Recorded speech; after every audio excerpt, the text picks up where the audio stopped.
But one thing that I hit on all the time is this concept of influence, and whether you want to be an influencer or not is inconsequential. People are looking at you, whatever you're, wherever you are in life, whether you're, the most brand new um, E1 in the service, or you're an admiral, from a military context, or you're a CEO, or you just, whatever you are, there's somebody looking to you, and you're influencing, and whether you choose to do it positively or negatively, or whether you don't choose to do it, if you choose not to be intentional about that, then you're still making a choice, right? And so the idea that generosity expands my influence was one that really stuck with me. And and I think one of the things that he highlighted specifically was, influence comes from what I give away.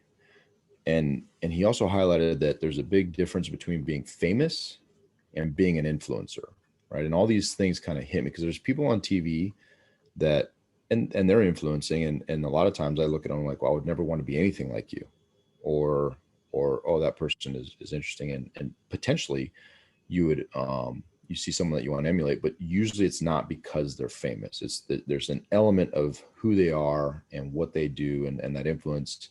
And the argument is that the more you give, the more the more of an influencer you become, because it's what you're pouring into other people that makes a big difference. That if you're constantly going around and you're not you're selfish. Most people, that doesn't appeal to people. Like, most Yeah. people don't want to be, just inherently don't want to be around selfish people. Like, they just don't. And I don't think that's like, earth shattering news, like, oh my gosh, people don't like to be around selfish people that are self-centered and think about themselves. Like, I don't think that's a shocking revelation. You don't need to be a Christian to believe that. But when you really think about it and you recognize the antidote to that, and the way to expand your influence is through giving, I think that's a powerful revelation to recognize an action item, which we preach all the time, an action item to increase your influence, I'm sorry. And this is something very practical that you can do, that's not only beneficial to others, but there are benefits to being generous.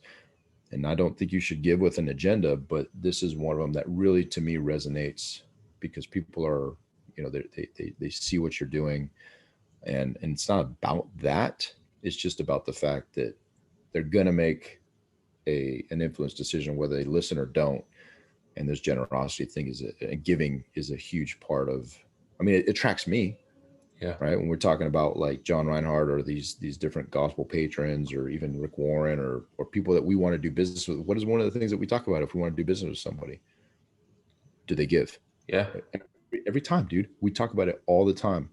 Do they give? Are they givers? Because we know it's such a big part of who you are, and it is such a huge part of your influence, that if you don't, I don't know, that already sets us at a different, sets us at odds on something that's so important. And so I think that, that influence part was really something that I took to heart, and it was, it was kind of awesome to hear him break it down like that.